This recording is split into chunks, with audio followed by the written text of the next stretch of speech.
I've seen people that provoke getting like their ears twanged or getting scratched. I've seen that. I've also seen like at the Leolin House or the Leolin Inn outside the gates of Gettysburg. I've seen women where the spirit didn't particularly like females. They got pushed in the room. I walked in to test it out, and I got a very gentle pat from my shoulder down my shoulder blade, and you could feel this. And then a woman right after me walked in, and she got pushed. So, I mean, these are things that can happen. And I do believe that people can get scratched. People can get slapped. It depends on the energy. It depends on the time of year. It depends on the geological formations on which you're standing. There's a lot of things that come into play. The mindless psi energy that's in at the location itself. All these things can add in. The entity uses all these things. The spirit will use all these things either to make direct contact or to go and focus its energy on, let's say me, across my hand. So, yeah, I think you get injured. Yeah, I think you can too, just off the stuff that, I've seen in the years that I've been investigating. I don't think they can do anything directly to you, kind of like you were saying, that, could kill you, but I think that they, at least some that have the energy to, they have the ability, to manipulate things around you to where they could seriously hurt you. Well, let's face it. Whether they give you a shove down some stairs at just the right moment, that could very well kill you. Exactly. But now let's look at it too. That we also have to understand what we're dealing with, and that's something that you always got to really worry about, because if you're dealing with your normal, everyday, how can I describe them without swearing? Pain in the butt, and who's cantankerous, but is not evil. Let's just say somebody's just a cantankerous person. Someone like myself, my wife will tell you that I'm the most cantankerous person you'll ever want to meet. So when I come back, I expect to be quite cantankerous. I won't change that much. My personality doesn't change. When you die, it stays the same. So, yeah, you're going to be able to go and manipulate smaller things. You're going to be able to knock things down. You're going to be able to go and knock frames off or twang people or give them a little thing. Maybe 20 pounds, maybe you're going to lift and move. Maybe you're going to have some A-ports or S-ports, moving things around, matter through matter, transmutation of matter. These are all things that can happen. But when we start talking about armoires that go over 200 pounds starting to bang off the wall, or we're starting to talk about something that's 50 or 60 pounds, a bowling ball getting pulled out of the closet and rolling across the floor.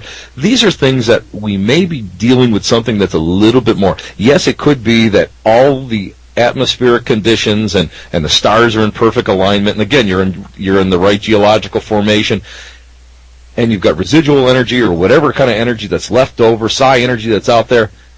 A spirit can do that. A spirit can harness into that. But you got to really watch it, because if it starts doing this stuff on a regular basis, you may have something that might be a little bit worse, and then it's time to call in the cavalry, man. Yes, I agree with you 110% there. You have got to know what you're dealing with on any situation like that before you. This is what's so important, Jimmy, and you and I both know this. That this is basic paranormal investigation 101. There has to be one or two people on your team that holds all the cards.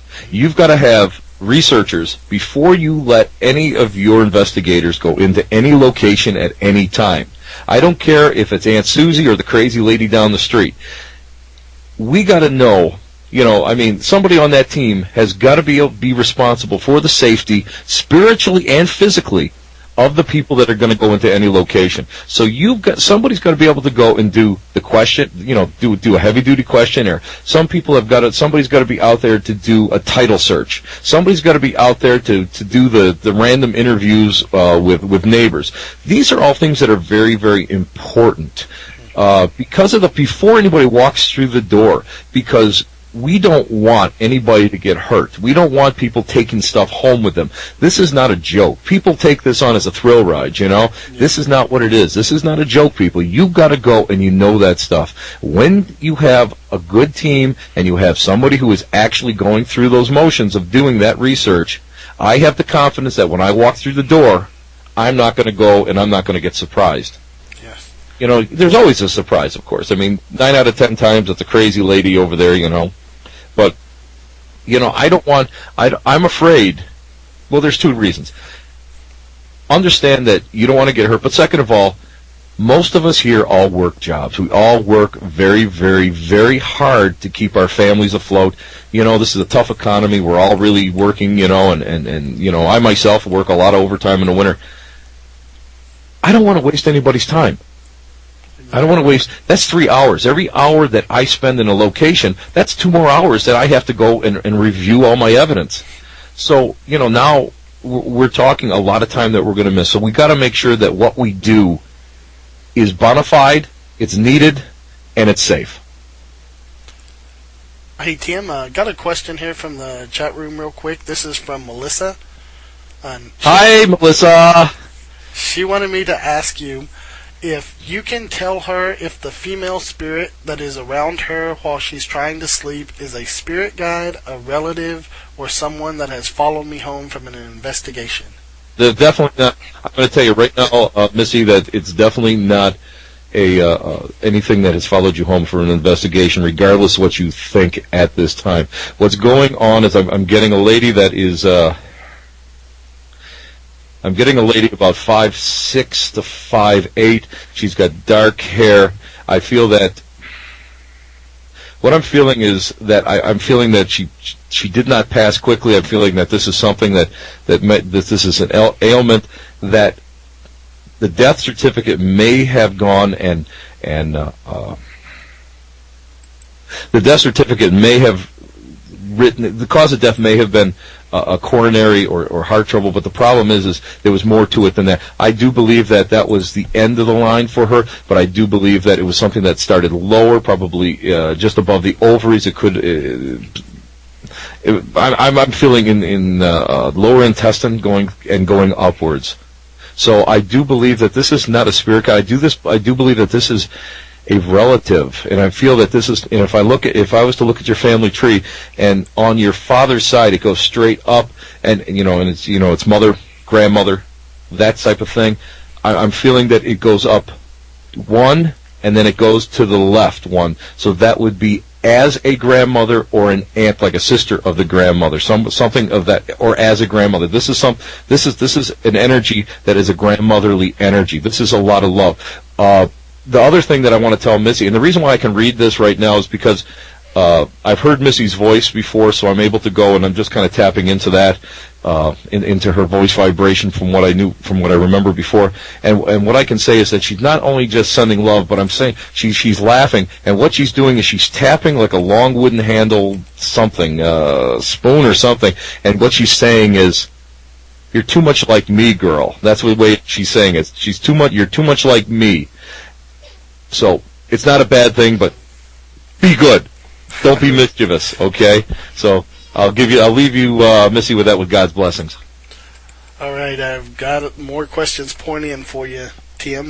This one is from Mickey out there, and I know why she's asking this one, but I'll go ahead and let you answer it for her. She wants to know what you can do to keep something from following you home from an investigation. 100% intent. What I teach all of my students is that immediately after the ethics class, the next class is that I pound into people is control and boundaries.